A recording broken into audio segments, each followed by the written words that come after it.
Most bankers aren't ready to help you until after their third cup of coffee. But with Central National Bank's after-hours service, you don't have to wait for the bank lobby to open to get help.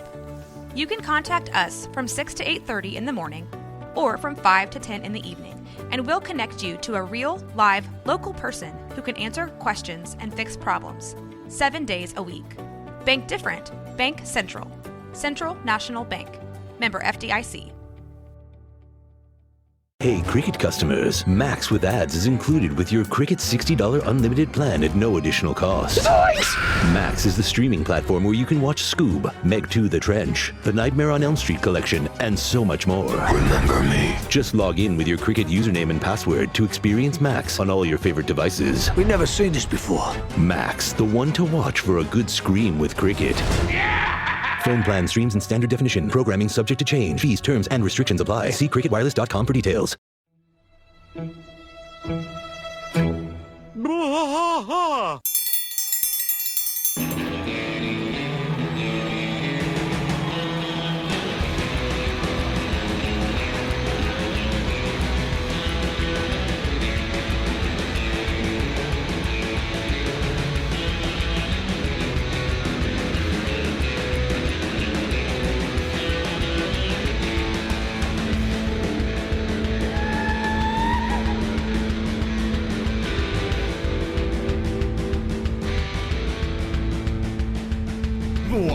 Fight all through the night, deep in the heart of Texas. The trailer park is nice and dark, deep in the heart of Texas. That drinks his brew and he spits his chew, deep in the heart of Texas. The TV blares, but no one cares, deep in the heart of Texas. Here we go. Hello there. Welcome to Bois. A King of the Hill rewatch podcast. I am Mike. And I'm Rusty. Rusty, Season 2, Episode 13, Snow Job. Yeah, the debut of Joe Jack. Mm-hmm. I got a question about Joe Jack for you, too, okay. when we come to honey. it. All right, honey. So we're starting off at, the first thing we see is the First Texas Bank. The time and temperature is 40 degrees, and it's falling fast. Yeah. It's cold outside. Yeah. You see a guy with an Olympic torch, or what you think is an Olympic torch, go by. And then you see the big banner for Strickland's Summer and January Picnic at the Arlen City Public Park. It sounds like a really shitty picnic. Well, yeah. It's pretty cold in January, even in Texas. Yeah, it's cold as hell. And they're passing the torch one at a time down the line, just like they do in the Olympics, and they're getting ready to light the big cooker, so that they can start the picnic. And of course, Buck Strickland's the guy. People are just talking, and Buck introduces himself. I'm Buck Strickland, and if you don't recognize me, you're at the wrong event. Which is that's Stephen Root. Yeah, everybody thinks that's so funny. I thought it was pretty funny. He says, now the assistant manager of the 5 Strickland propane branches and I welcome you to our annual winter picnic. Now, let me ask you something. Winter picnic. He has this big apron on. Who's the guy in the circle? Is that him, younger? Maybe. I didn't notice that. There was something that you're paying way more attention than I was. Some guy's face. I didn't see that. No, I didn't see that. Right there in the middle. I have to rewatch that. Yeah, the only thing I can think of is that it's him, like 40 years ago or whatever. He says, we have gathered here to celebrate propane, God's gas. God's gas. And who could ignite the celebration better than our senior assistant manager, Mr. Hank Hill? Hank, could you do the honors? And of course, Hank is he'd be honored. Totally honored. Be honored. Yeah, I'd be honored. Anything we hear that he's got him to do, he's going to be honored. Absolutely. And then we hear the wind start howling and things really picking up. And Peggy and Luann are over there just freezing to death. Nobody's got jackets on. No, that's what I don't Everybody's understand. dressed like it's, normal. Like, they don't even have a jacket or a sweater or anything. She tells Hank to hurry up and turn winter into summer. I guess lighting the grill is going to do that? No, it's not a grill. Remember when they light it lights all those that's right. heaters. You're right. It lights those all propane the heaters. It's like a propane heating system. An outdoor heating system. There you go. It's those. That's big fancy as hell for Texas. It really is. It's fancy because we don't get to use them very often. Well, not only that, like where in Texas would that be a permanent fixture at? Unless you're in a rich neighborhood, like the one-off chance that you get a cold enough. Well, I say that we had that winter a while back that I wouldn't have minded some propane. Well, that's true, and they're talking about another one coming, which scares the crap out of me. This year? Yeah. Oh yeah, down the hatches. Batten down the hatches. Ask indeed. Hank to pull up with some propane. Ask somebody to pull up. I want Joe Jack with my propane. I can rely on Joe Jack. She says to turn winter into summer. All the people are clapping and cheering. You see the whole thing ignite. Yeah. And then you get Vickers, which Vickers seems to me to be another version of what was the kid that was flying the airplane outside the tunnels? His dad. They're always like I this. can't remember his name right off the top of my head. Yeah. But, the guys that sound real nasally. They're always like the same guy. They're I'm always telling the weasel on guy. you. Well, it's like my dad's here. It's like the guy from CPS or whatever that came in the first one. Oh, my wrists. It's like the same I have carpal guy. tunnel. Yeah, I know what you mean. He says, well, Mr. Strickland, it's like you always find the exact right moment to flip those burgers. And I think you'll also find now the exact right moment for my total quality management proposal. And Buck's like, oh, for God's sake. And then here comes Hank, and he obviously knows what kind of person Vickers is. He says, hey, Vickers, who do you like for the Super Bowl next year, the Doopy Loopies or the Shimmy Shammies? And he and Mr. Strickland enjoy a pretty good laugh at Vickers' expense. But Vickers is like, okay, I know, they're very funny, but I like the Bills. And that makes him laugh again. Because at this time, the Bills had lost 4 Super Bowls. So, I think Jim Kelly? Jim Kelly. A couple of them were to Dallas. So that's where we're getting all of this. So just to butt in for just a second. So you have the voice of Lloyd Vickers, which this is the one and only appearance of Lloyd Vickers. But his voice, Lloyd Vickers. So actually, the guy that plays Lloyd Vickers' voice is a guy called David Herman. He plays Michael Bolton in Office Space. Oh, really? Yeah, he's an original cast member also from Mad TV from 1995. Oh, wow. Yeah, I remember him on Mad TV, but I certainly remember him from Office Space. Yeah, I remember him. he was in Office Space. Yeah, too, 100%. But he's also did voice work for Bob's Burgers, Brickleberry, Futurama. He's the one that talks about Michael Bolton and calls him an ass clown. Yeah. Next thing we see is a lone snowflake fall from the sky. It falls onto Bobby, and Bobby's like, look, Mom, ash. There must be a volcano somewhere. Now, Peggy, she doesn't know exactly what's happening, but she snaps into action pretty quick. She's like, huh? Oh, it's snowing. Oh, no.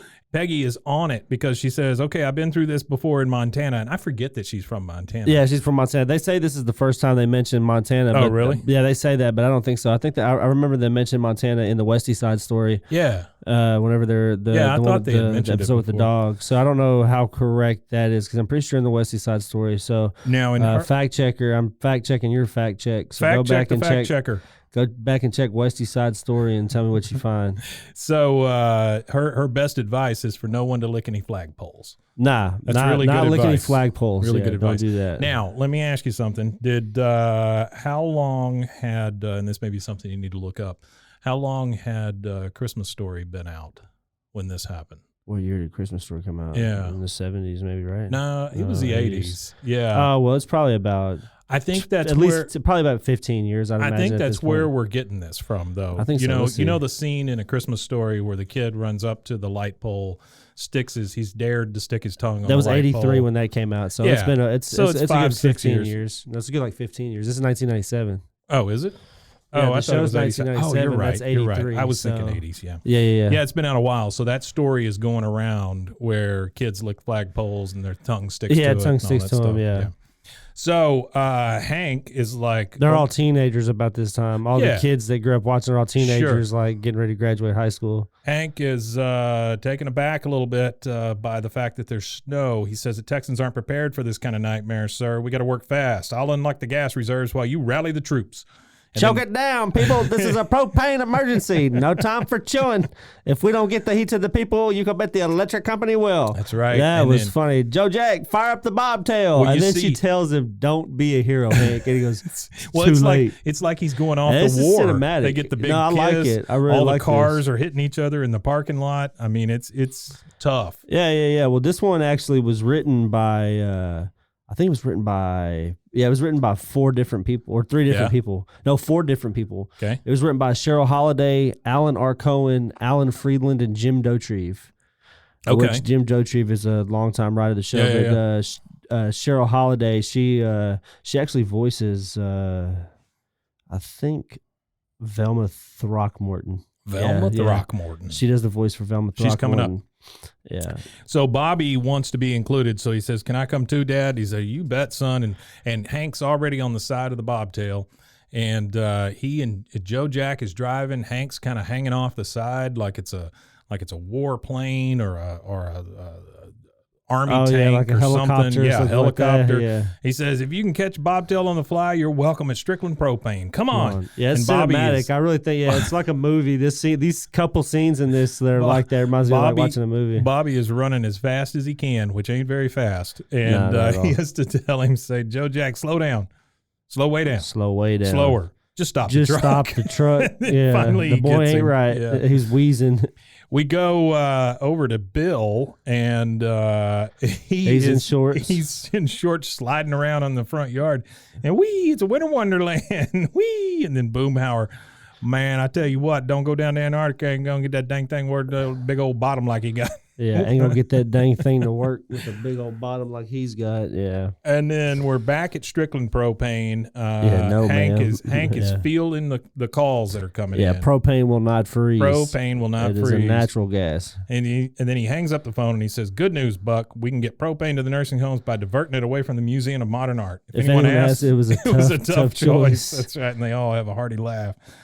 And then Buck talking to Bobby. That's why your dad's one of the greats. Yeah. Just watch and learn, son. Maybe someday you'll be sitting in that seat. And Bobby's like, then where would he sit? Yeah. And he said the way things are going, he'd be in the boss's chair. And then Hank's uncomfortable with being in anybody's chair. No. He said, I'll just keep the chair I have and wheel it over to your desk. And then Buck, he's like, "Whoo, I'm beat. I think I'm going to call it a day. I just got to finish up my paperwork." And he goes to knock off the day on the calendar, which it says January 1998. This scene's kind of weird because, I mean, I've looked at a lot of half-naked women on calendars. Yeah. Which is what we got here. Even some with fully naked women on calendars. Yeah. But I've never, ever started to perspire so, the naked calendar has always been weird to me. Well, whether it's weird or not, like I think it's even weirder to sweat all over it. Well, I think we're about to see what's going on. I think it serves its purpose, but I just don't understand why he's sweating so hard. He's over there. He gives himself an infarction looking at a Christmas calendar. He says infarction. Bobby says, "Hey, Dad, how come I never got a Strickland calendar?" And Hank's like, "You're not old enough." So Buck is just over there going through. Why, hello, Miss November. Yeah, and Miss November. Be careful. That's flammable. Miss November is on there riding a propane tank. Yeah. And Hank's like, it's getting a little uncomfortable. Bobby, why don't you go outside and make snow angels? And so Bobby goes outside to make snow angels. And then you see old Buck again. Yeah, look at the wings on this piece of chicken. Yeah, and he is sweating up a storm. Sweating heavy. Yeah. Hank is like, "Well, she certainly is attractive, sir, but I'm not sure it's an appropriate way to be talking about our cleaning lady," which I didn't understand that joke. He's flipping through the calendar, and then all of a sudden there's a picture of their cleaning lady. Yeah, that's weird. That's weird. Yeah. No, he reminds me of a drunk redneck at Taco Bell sweating there waiting for his food. Oh yeah, he's waiting for his frijoles. Yeah, waiting for his beans. So here comes one of the bobtails, and Bobby's out there making snow angels, and now Buck is really starting to wheeze and all of this, and he's like, "Merry Christmas! I see your stockings are hung with care," and then here he goes. He's going to have an infarction. And Hank is like, "Oh, Buck, Jesus." And he goes, "No, my God, I'll call an ambulance. We'll get to the hospital. Hang on, Buck. We still got a lot of propane to sell together." Yeah, and when he calls the emergency room, if you notice on the phone, he dials 900 instead of 911. Oh, does he? Yeah, that's another fact from the fact checker. Yeah. And then Artie. Buck ends up out in the snow, and he's just convulsing next to Bobby. And Bobby's like, Mr. Strickland, you got to use both arms like me. So we have a commercial break there. Then we're back at the Hill House, and Hank's putting on a tie with the help of Peggy, and he's asking her, what do you think if I show up at the hospital with a tie on? It's kind of ghoulish. It's like saying, why aren't you dead yet? On the other hand, we're in a crisis, and I have to give orders. Which is really weird, yeah. Yeah, he just kind of assumes that he's going to be put in charge. And Peggy's like, you're already talking like a man in charge. This is so exciting. Oh, and save the tie for the funeral. Yeah, she gets really excited. For the funeral.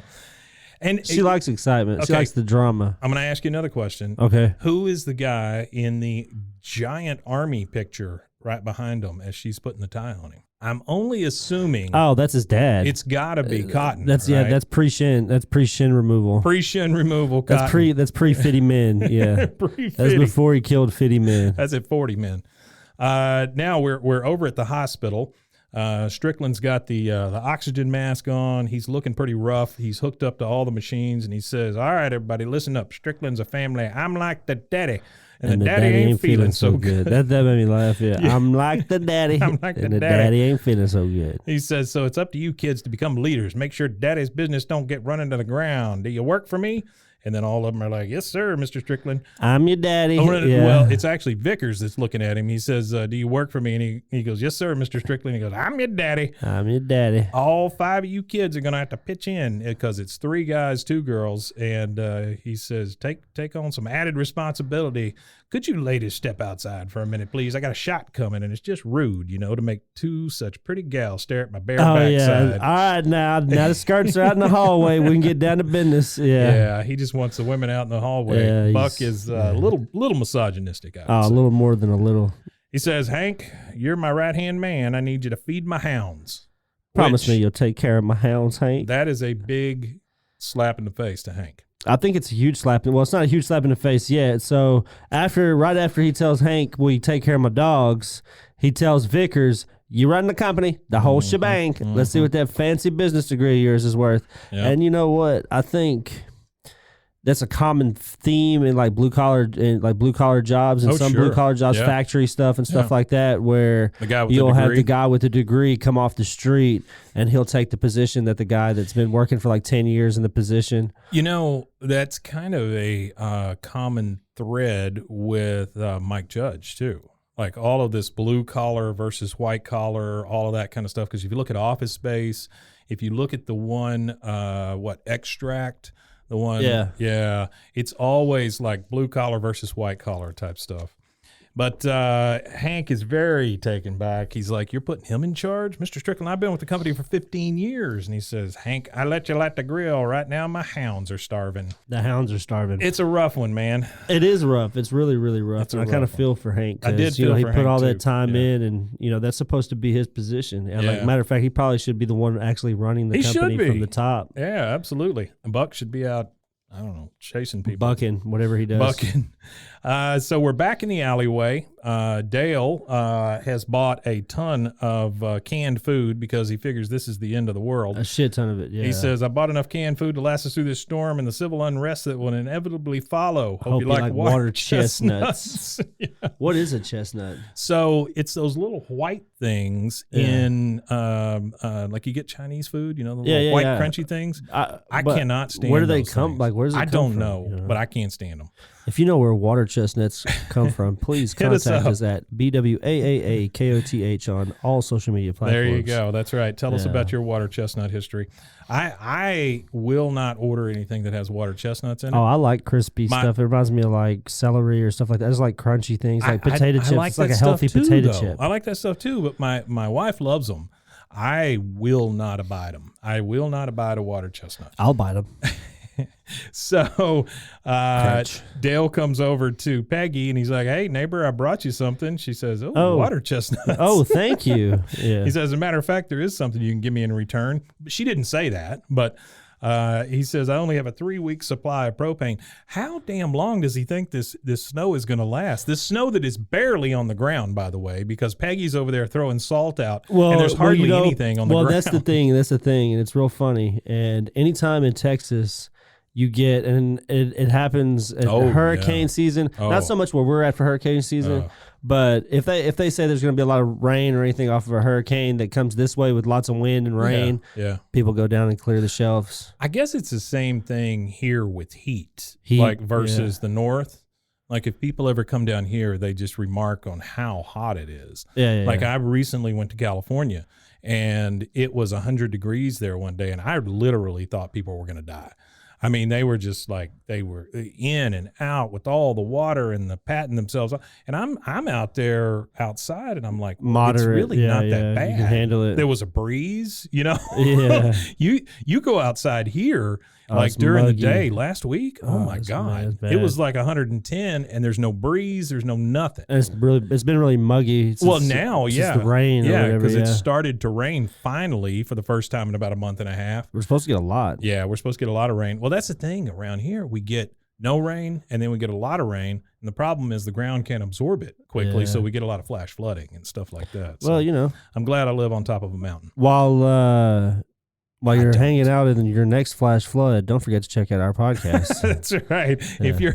If you're cooped up for 3 weeks, we got 3 weeks worth of episodes for you at least. Yeah, in the civil unrest, make sure you listen to our podcast. Download them first though, because you never know, your internet may go out because of all the rain. Get you a 3-week supply of them. So he is basically asking Peggy to hook him up with some propane because now he gave her water chestnuts. She owes him. How many? Okay, I wonder what the exchange rate is on water chestnuts. How many water chestnuts does she have to give him for like one tank of propane? What's the water chestnut to gas ratio? Yeah. She says, well, I'm sorry, Dale. Hank may be in charge now because she still thinks he is.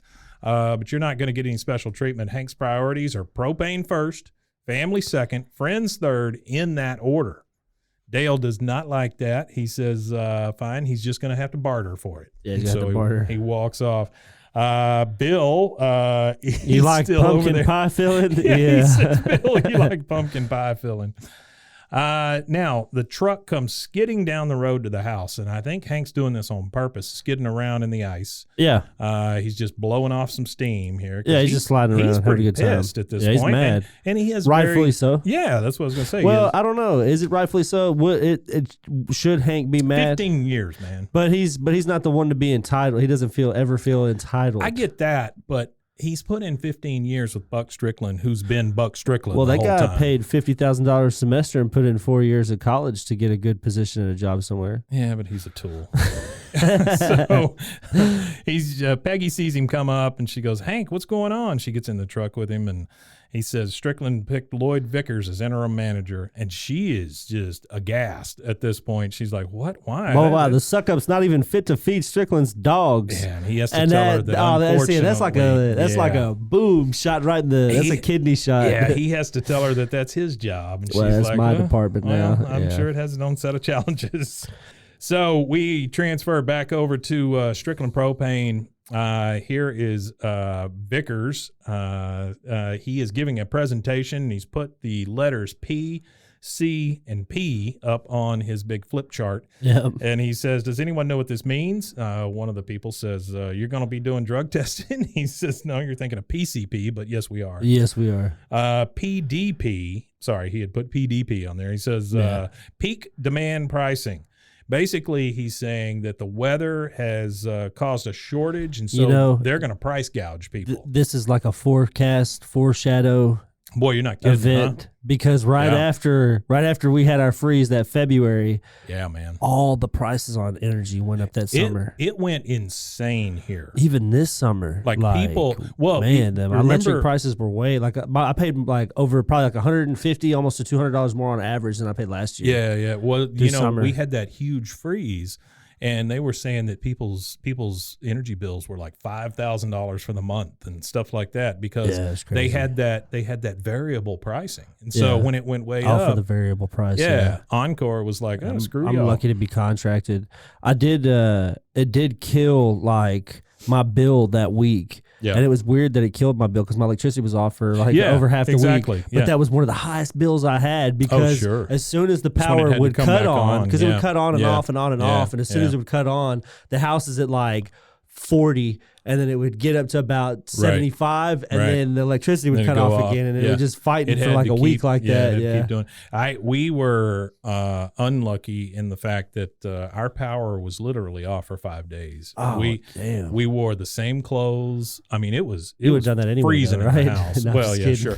But I had like 5 layers on, you know, and we would sleep in them, and then we'd put a bunch of blankets on us. We cooked everything in the fireplace. I grew up in a house with like I grew up in a really old house, like it was built in like the 40s, and it had no insulation, and you know, a lot of drafts. I remember it being, you know, cold enough to see my breath at night when I was a kid, when I was going to bed at night in the winter. Oh, wow. So I don't know. I was all right at 40. It was all right for me. Like being 40 degrees inside the house was all right. Well, yeah. I mean, if you can cover up, I guess. Other than it gets a little colder than that. Yeah. But my wife and kid, man, they were, it's cold. It's cold. I'm like, it's okay. It's not. We're not. Like, you can't see your breath. Well, it was pretty damn cold. Like it was. You know, the snow had turned to ice. Cold.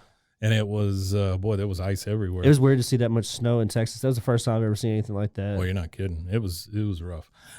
So he calls it supply and demand, and Hank fires back. He says, yeah, well, in the real world, that's called sticking it to the people when they need us most. Vickers pulls him aside for some quote-unquote dialogue. And he tells him that I hate people that say that. And he use says, the word can we dialogue for a second? Dialogue? Yeah, you go dialogue over there. Yeah. He says, so I'm working out some flex time so you can feed Mr. Strickland's dogs and clean their mess. Vickers has gotten some power go straight to his head. Yeah, he's got to be an asshole. Yeah, you know, I might have slapped him for that. Like in Hank's situation, like Hank being Hank, I feel like that was like kind of him spitting on Hank's shoes. You know, that's pretty shitty of him to say it like that. Hank is leaving, and as he's reaching into the poo grabber's box so he can pick up the dog's mess, he says, "Look at me, or look, let me tell you something. Only you can learn from experience. You got to treat people with respect. You know who taught me that? Buck Strickland." So even in his worst time, Hank is still taken up for Buck Strickland. Yeah, and then he says something terrible after that. He says he has the nerve to give me flex time. That's out in the alley. He's telling the guys. He goes, in the alley, yeah, flex time. That's what they give pregnant women. And other disableds. Disableds. That's a little rough. Yeah, that's a little rough. Well, I don't know if it's rough saying disableds or calling pregnant women disabled. Well, insinuating that, yeah. Now, let me ask you something. All 4 of them, being Hank, Dale, Bill, and Boomhauer, are standing out in the alley. Dale has his ski mask on with his cigarette hanging out of it. He does. Is that the one you used for the avatar, or does yours have a ball gag? My avatar was actually that image. Yeah, I think. That's what I thought. I thought it was the one with the ski image mask. With the ski mask and a cigarette. I don't know if it's that now, but no, I don't think it is now. It's me now. But Bill was that. I can't remember Dale having a ball gag, but anyway, that for some reason I'm sure there's one there. Probably. I'm sure there's fan art. Yeah, I'm sure there's I'm sure there's probably there might even be an episode. He says something about the flex time, and Bill's like, I don't know, Hank. Just sounds like he's trying to empower you. See, that's the 5th building block of total quality management. Which bunch of mumbo jumbo. Why in the hell does Bill know that? Why does he know that it's total quality management? Because he's in the military. In the military, he's done. He's probably they make you sit through a lot of leadership trainings and stuff. I'm sure he's had 1 or 2 of those. Yeah, they all tend to agree with Bill, and Hank fires off with, "Don't be so quick to defend this guy because he's going to raise your propane prices by 10 cents a gallon," and that flips the whole group. The group is not happy about that. Even Boomhauer's like, what dang old hot tub, man. He says, well, I'll tell you what, when Strickland get back from the hospital and finds out about this, he's going to have another heart attack. Dale says, somebody's got to teach that Vickers a lesson.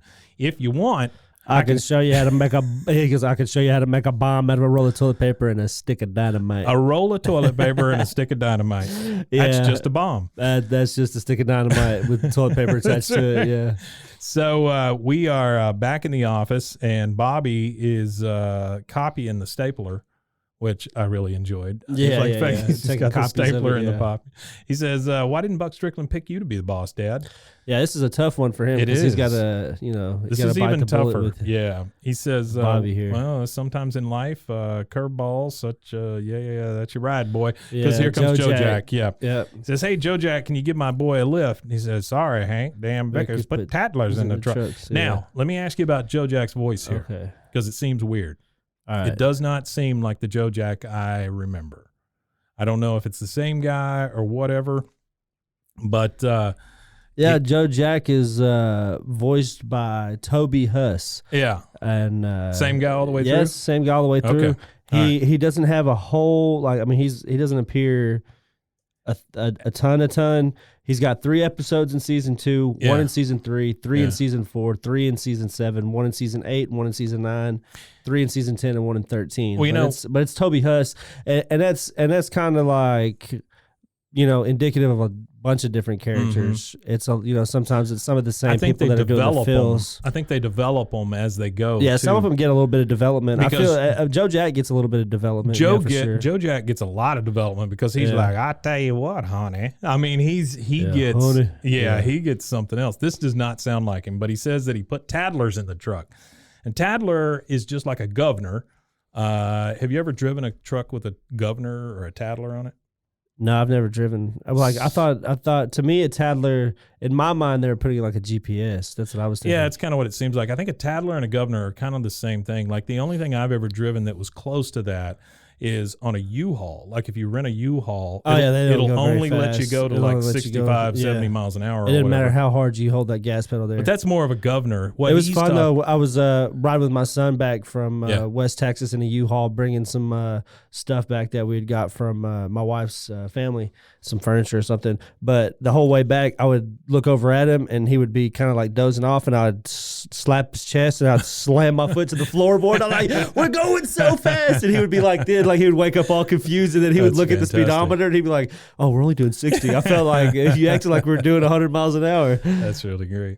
I guess a tattler and a governor are two different things, though, because Hank is he's like, "What? He can't do that." And Bobby's asking what a tattler is, and he says it's a meter that tells the boss when a driver stops and for how long. It's designed to prevent goof-offs, lunch breaks, and it prevents lunch breaks and unscheduled stops. He says all the things the drivers union fought so hard for. So now we go over to Strickland's house, and we hear the dogs barking, and this is one of my favorite Peggy scenes of the entire series. I just love when Peggy is a freak. And she is inside behind the sliding glass door, and she is pretending to be a cat. Yep.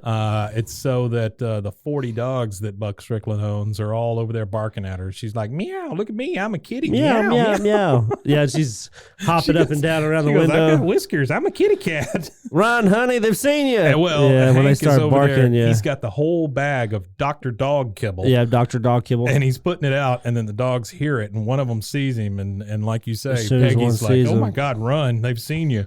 And the dogs come after him. Well, I thought she was doing that because they were mean as hell and they were going to bite him. I didn't know they were going to attack him and lick him and just slobber all over him. Well, I'm assuming that, he's got the food, so they probably saw him as not as big a threat, especially as a human-sized kitty. Well, it's probably not the first time he's fed that man's dog either. I wouldn't expect. That. Yeah. So next thing we see is Hank. He's in one of those outside sinks, whatever you call that, and he's washing his arms off. And he says, "This is ridiculous. There's a snow crisis going on, and I'm sitting here scrubbing off dog slobber." Do not blame yourself. No, I like how she says, "Do not blame yourself." Do not blame yourself. Yeah, we get a little bit of that in the next episode. She says, "Strickland is the fool who passed you over." And he said, "Well, no one bats 1,000. Strickland's a good man. He's the only other guy at the firm with the same passion of propane as I do." And then Peggy spots something. She spots it. Electric stove. She says that the stove is not propane, it's electric. And Hank cannot believe it. No, it literally, he says, "It better be self-cleaning because I think I'm going to vomit." So, like, he enters this it's rough existential crisis for the rest of the episode here, all the way to the end. All right, so we're about to go to the hospital, but first let's take a quick commercial break, and we will be right back. I tried to fight all through the night, deep in the heart of All right, we are back, and we are in the hospital with Hank and Buck, and Hank is just, he can't believe it. He's like, how could you, sir? How could you buy an electric stove after everything that propane has given you? And Strickland's like, dang it, Hank, we're both men of the world. I got a whole bunch of electric appliances. They came with the house. They came with the house, yeah. He says, but Mr. Strickland, you've always said that propane is God's gas. It's a higher calling. Oh, hell, Hank, it's a business. It's about making as much money as you can while you can. That's why I let Vickers put on them tattlers. Them tattlers. And this is funny, but it's not exactly politically correct what happens No, not this. at all. He says, what, you knew about that? He said, well, sure. I've been using tattlers on and off for years. Hell, back in the old days, we used midgets. Stuck them behind the seats with a bucket of ice to keep them cool. That's so OSHA came in and put them poor little people on the street. That's what they like to be called, Hank. Little people. That's fantastic. He says, Hank responds, with the 15 years I've worked with you have been the happiest years of my life. Now I find out it was all a lie. I never thought I'd say this, but Mr. Strickland, I'm not coming into work tomorrow. You mean you quit, or are you taking a personal day? And as he's walking out the door, he stops. When he can't see him, he looks straight ahead. Just, you heard me. Yeah. He couldn't even say I quit, though. Yeah. That's the funny thing is that even though that's something, that it would be reasonable for him to want to leave that job after 15 years and then absolutely. If he sees that there's no not only chance, well the thing is not only did he get passed up for a position that's rightfully his, he got passed up for a position that's rightfully his, and the person that's doing it is failing miserably at the same time. Sure. So we're back at Hank's house, and he's packing up the car. He's going to go on a trip. He says, he's talking to Luann. Super dramatic, which is weird because I don't go to Luann with my issues. Well, not only that, it's just any kind of emotion like this where I just need a couple of days at the lake to figure out what I was meant to do in this life. At the lake. All Eeyore. I mean, he went all Eeyore on us. Yeah, he's like, I've been taking a good hard look at propane business, and it's sort of like seeing a woman with her makeup off. And Luann just some dumb story. Sharona Johnson came to beauty school once with her makeup off, and nobody told her. She just giggling like a schoolgirl. That was mean. Like, that was mean. Here comes Bobby. He says, Dad, I got the stove. Where's the propane thingy that goes into it? And Hank he's completely out of it, man. He's like, put it back, son. There's no room for propane on this trip. There's no room for propane honestly, on this trip. It's super so sad when you see Hank go this way, It is sad. There's no propane allowed here today, boy. So we're back at Strickland Propane, and Vickers is telling Joe Jack and all them what they need to do. He says Joe Jack and all the drivers are there turning in their tattlers from the trucks, and he says, "Now listen to me, Joe Jack. Too. They're huge. Yeah, huge boxes." He says we're just 2 steps from win-win. Now, this is one of those negotiating things. You got win-win, you got win-lose, you got win-win, lose-lose, whatever, all that stuff. If anybody watches The Office, they've seen that. Yeah, for sure. And then his 2 options are: step 1, you put the tattler boxes back in the truck. Step 2, you keep your jobs. And Joe Jack, I got a third step for you, honey. We quit. And all the drivers quit with him. But it's really funny, the next line, I've got a whole alumni newsletter full of friends I can call on that'll drive these trucks just for life experience. You know what? That is something we're living through right now, though. We've got a whole generation that are doing things just for life experience. You know, I see that all the time. Well, and more power to them if that's what's fun. But I don't know that they're going to drive those trucks for life experience, though. Nah, well, there's actually it's really funny. I was on a rabbit hole on YouTube, and it's a truck driving rabbit hole. Really? And there's people out there that there's literally truck driving influencers.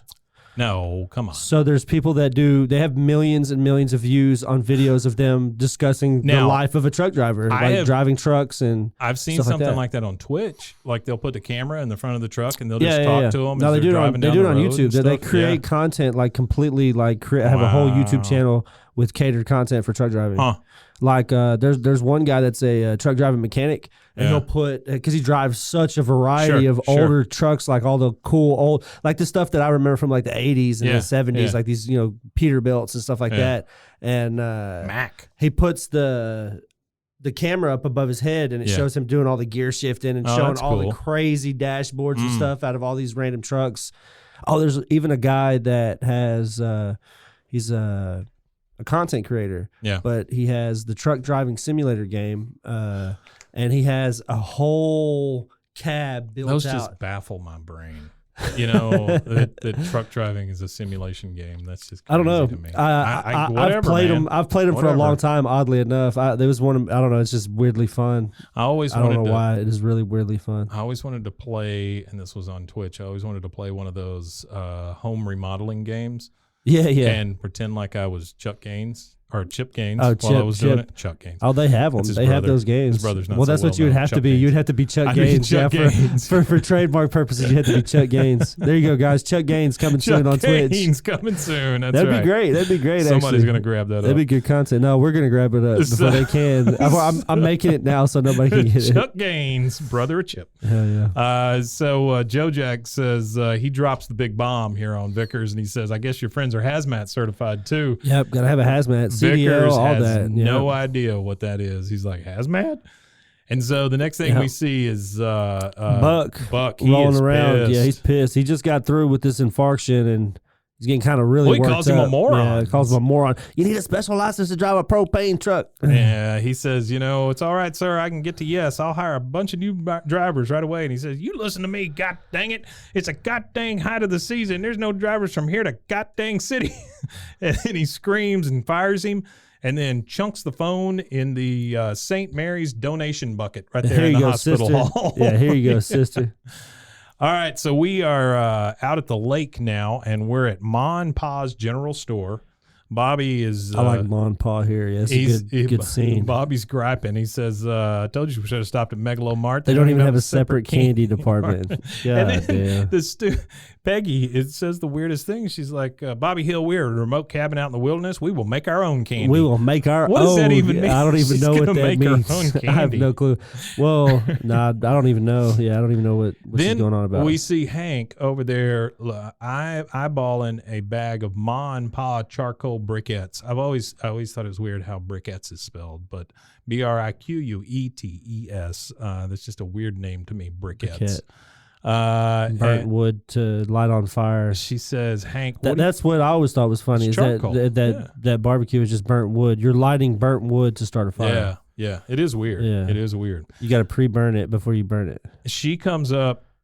I think put that on a shirt. You got to pre-burn it before you burn it. Pre-burn charcoal. Pre-burned charcoal. That's just dust. At that point.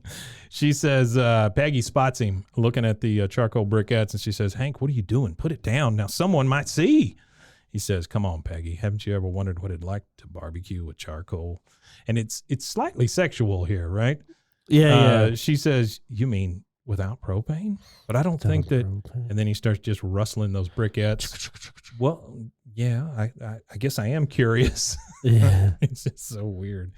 So back at the house, phone's going ringing off the hook. The phone is ringing off the hook. That means that they all these customers have Hank's personal phone number, right?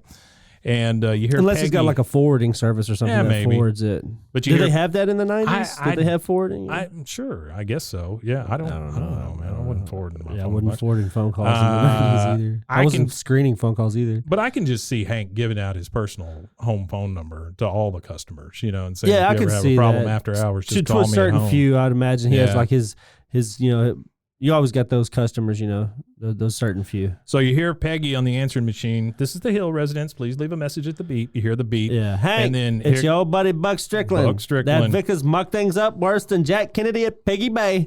What she's talking about, the Bay of Pigs. Sure. Which I thought was funny. I mean, because that's... this is the 90s. Talking about the Bay of Pigs in the 90s, I thought was kind of odd. But he says, so I got no drivers. I got no right-hand man. I need you, old top. I need you bad. Old top. My favorite part is Luann writing down the message, Jack Kennedy called. Yeah, that was good. She didn't hear shit that he said. All she heard was Jack Kennedy called. That's right. And so we're back at Ma and Pa's, and Hank is checking out, and he says, Pa says, 2124. He says, oh, darn, I only got 20. I'll just run out to the car. And Pa's like, $20, that's close enough. We don't care about $1 here or there. And I like his voice. We don't care about $1 here or there. People before pennies, I always say. That's right. And then his wife. He says, well, thank you. That's good. You're good people. And then his wife peeks out and mocks him. We don't care about $1 here or there. now I know why they call you Paul, because you're Paul-thetic. And then he goes, he fires back. Yeah, and I know why they call you Ma, because you're always riding my ass. I love that. It's pretty nice. It reminds me of my parents. That's why I like it. It's funny. So we see the answering machine again. It's still just going nuts. This time it's Rudy over at Goober Smooches. He says he's got no propane for his stoves. I ain't got no propane for my stoves. 20 pounds of rotten ribeye. That's rough, man.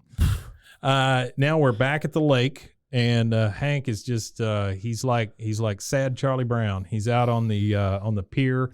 And I really like the Bobby scene with Bobby here. I love this moment. Hank skipping charcoal across the lake. Yeah. That too. It reminds me of, it's almost like reminiscent. To me, it reminds me of kind of like, it's cinematic in a way, like kind of like Forrest Gump sitting on the park bench with the that's what it reminds me of. He's just sitting there, and then they kind of do it from the back, and they watch him skipping those This is a really good, and shout out to Wes Archer. This is really good, like animation directing. How they direct the animation. Oh, it's fantastic for a lot of the episodes, but this one specifically, I really appreciated a lot. Bobby comes walking up and he says, "I saved your life, Dad." Because he tried to push him into the thing. He did the joke where you push you in, and then it said, "I saved your life." Yeah, and he's like, "You were gonna push me." And Hank just doesn't even get it. He didn't get it. You were going to push me in? He goes, it was a joke. Which is funny here, because at this particular point, when he tells this, because he tells this joke twice in the episode. Yeah. In this particular point, it's not a very dangerous moment to tell this joke. Hold that, guys. Just remember that. Just remember that this is not a very dangerous joke. Yeah, definitely later. And then we'll get back to that. Peggy runs out and says she said not to disturb him. She pulls Bobby away, and then Hank kind of forlornly looks at the bag of charcoal briquettes, and he hears Pa's voice in his head. He says, we don't care about $1 here or there. People before pennies. Yeah, and people, so he just kind of comes to, people. Peggy. And she says, what is it? And he says, pack up the car. I figured it all out. Just got there. They just pulled up. They just got there. Yeah. He figured it out in 5 minutes. Like Peggy thought she was getting a little vacation. He says it's not about Tadler box or boxes or who's in charge. It's about service with a smile and making people happy. She says, "Oh, I knew it. You're going back to Strickland." He said, "Hell no. I'm going to open up a general store." And Peggy says, Escucha me. It's so well placed. Peggy, yeah. Oh, it's so well placed. Yeah. He says, "You see, everything I thought I'd find in propane, it isn't there. It's in the general store where they put people before pennies. A fellow's got no money. He can't pay his bill. Well, that's good enough for us. And then that fellow will tell another and another. And before you know it, we'll have customers lined up around the block. Bobby, get out here, boy. I'm leaving the propane business and open up a general store." And I love Bobby's response. He's just like, okay. That's it. That's his whole thing. Now we're back in the car, all three of them, Bobby, Hank, and Peggy. And he says, "I can't do it alone, Peggy. General stores are Ma and Pa. If you're not there, people are going to make assumptions like, did Pa kill Ma?" This whole story, this whole 48 hours story he gives. Does Pa kill Ma? He says, "They're not going to want to buy batteries from me if they think you're in the back in the freezer hanging on a meat hook. Am I wrong?" She said, I don't know, Hank. People do need batteries, but this is just happening so fast. This is all just happening so fast. Well, you think about it, Ma. We could have a section for books. They get home, and by then she's excited. She's like, we could have a section for books, children's books, and we wouldn't even have to charge as long as the kids brought them back. He says, "That's a great idea, Peggy. Kids are people. You see, you've come up with a whole new customer base for our store." That's literally just a library. That's just a library. That's all she's talking about. Or a book. Or if you want to break it down to something even basal, it is a book lending space. Yeah.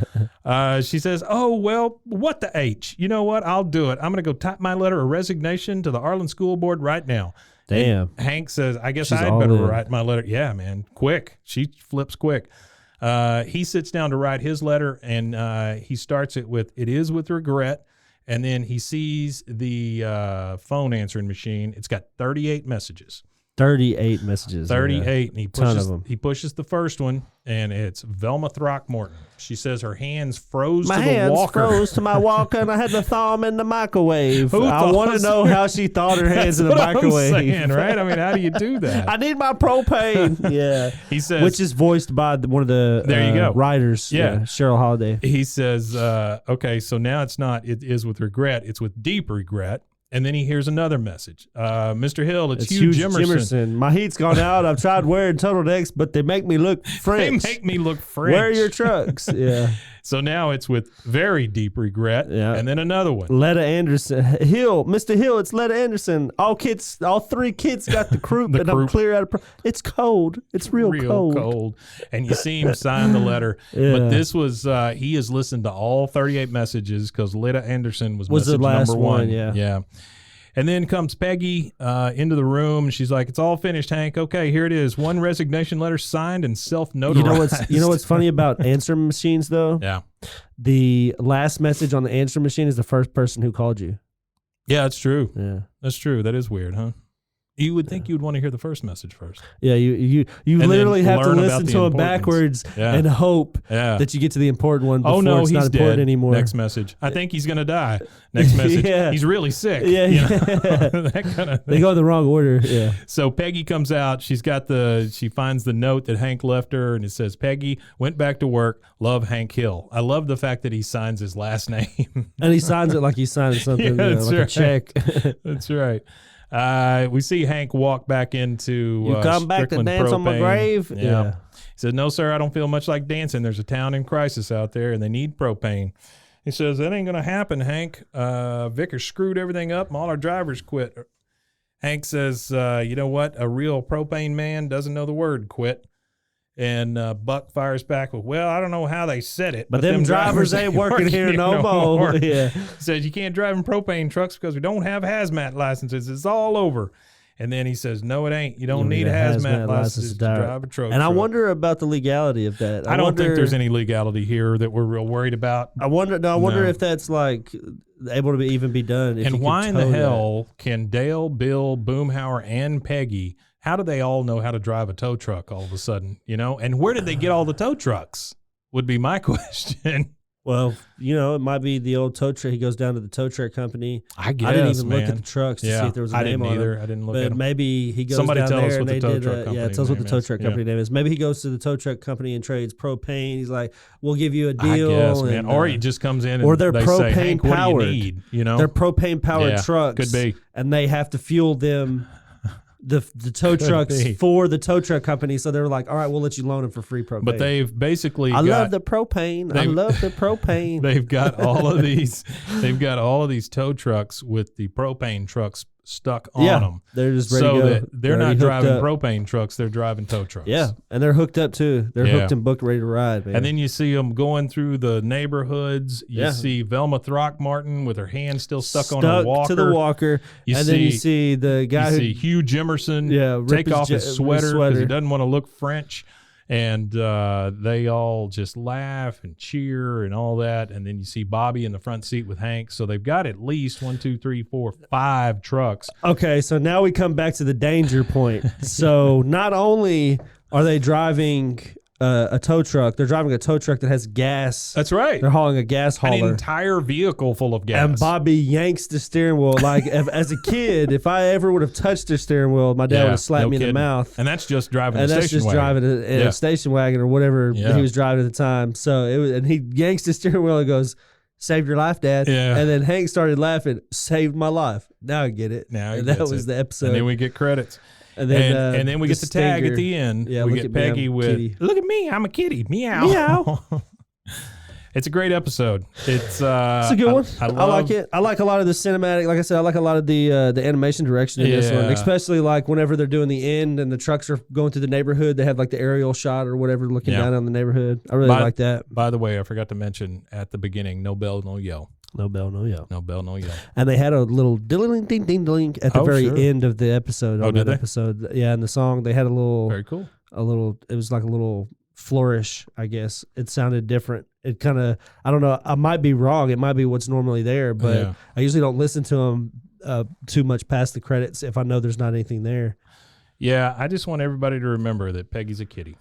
That's all I ask. Peggy's a kitty. But again, thanks everybody for listening. That was a great episode. Yeah. Hey, Rusty, numbers are shooting up. Yeah, we want to. People are listening like crazy. Yeah, we want to shout out to everybody. Thank y'all for listening. If y'all are new listeners, we appreciate y'all checking us out. Yeah, man, y'all are doing great. Share it with your friends, your grandparents, everybody. And if What I want to say is if there's anything that the listeners think would make the show better, or if they want us to do something. Yeah, we're now officially opening the suggestion line. We have 2 days now that we release episodes, and we want to give you guys a second day of content. So the second day of content is going to be wholly up to you and what you guys want.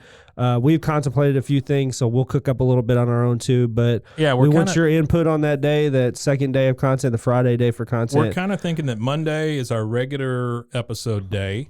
And then on Fridays, maybe we do an interview, maybe we do something special. King of the Hill rumors. Anything. King of the Hill controversies. You want to talk about who you talk to? I actually am not at liberty to discuss. I'm actually not at liberty to discuss. Okay. All right. But so they did mention that there's a lot going on in the background. Yeah, there's a lot going on in the background. The possible King of the Hill reboot. Possible. Yeah. So there's a lot, which everybody knows. There's a lot of stuff going on on the internet about a possible reboot. So hopefully we get some interviews after a reboot or something. Yeah. And also.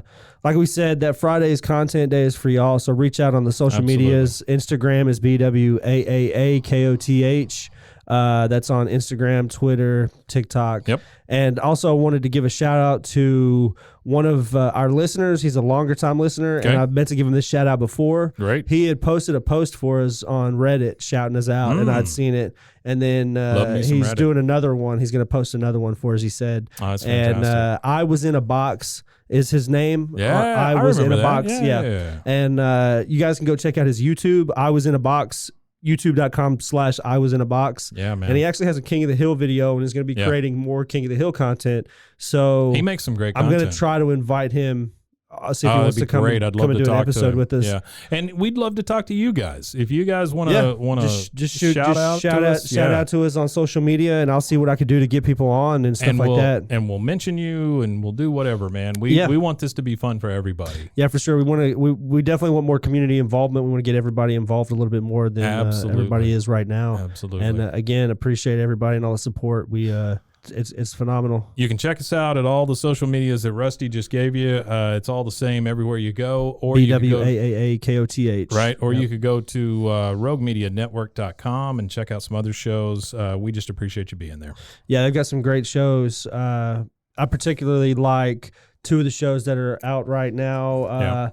You've got Boo Bays. This one. And they're doing really good. I like our show, but I like Boo Bays. Boo Bays. Boo Bays is cool.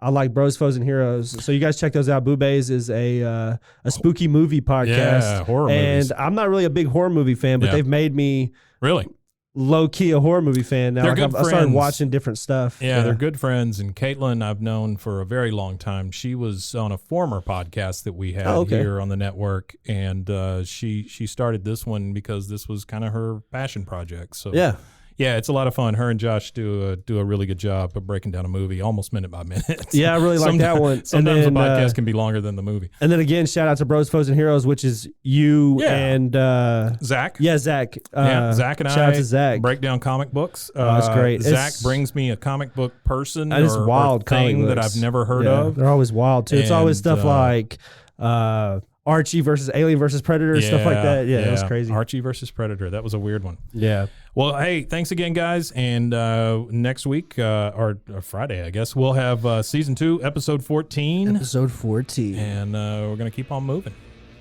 Wimatanya.